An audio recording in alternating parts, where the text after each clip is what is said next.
assist. Paul was a off-season acquisition from Rochester. Questions for Paul? Paul, how's it feel to actually hit the back of the net wearing that jersey now?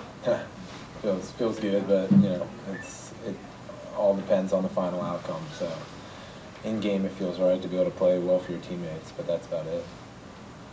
Talk about that. You know, you get the loss. You know, you guys had that back-to-back, or like, how's that toll on your body? It's tough, but that's part of the National Lacrosse League. You know, there's 3 more I think coming up for us, so they're not going to be any different, and you got to win those. They're the biggest swing weekends you can have in the NLL. You know, 3 weeks of winning, counting leading up to the game, and then 1 weekend, and you're back to 500. So. I think it's more hard on your body or more hard on your mind? You know, I would definitely more hard on your body. You know, you try and train your mind mentally to be able to be persistent throughout. We had a tough one in Buffalo and some questionable calls towards the end, and you know, that's where the mental part comes in.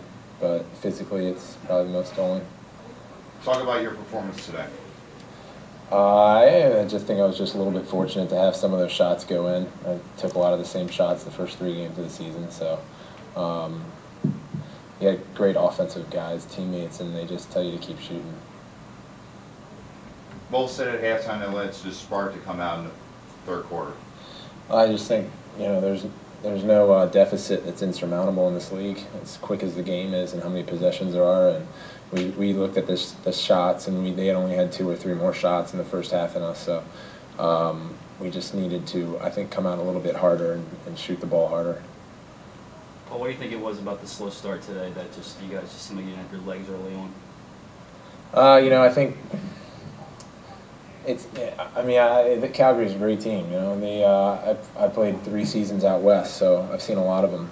You know, probably 6, 7, probably 8 times counting playoffs. So they're probably one of the best teams in the league of executing on their strong side. And they run a lot of posts and Phoenix plays, and that's stuff that you don't really see in the East Coast as much.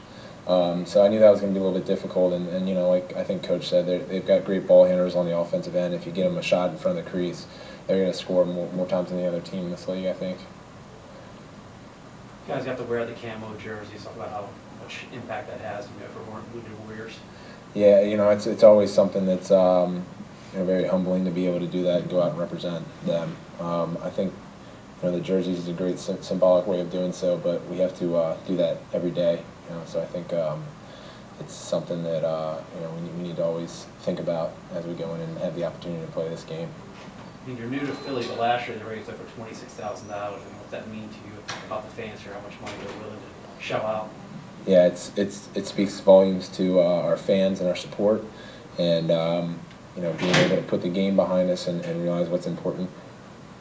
Can you talk a little bit about what it's like to come to Philadelphia and talk about the fans and just your overall experience here?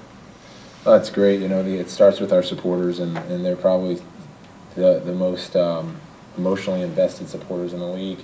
I played in Philly with Stealth last year, and it's great being a part of it. And then obviously the team, we have a lot of guys that I've played with and against throughout my career thus far, and so it's been very enjoyable these first few weeks. Any more questions for Paul? Thanks. Thanks, Paul.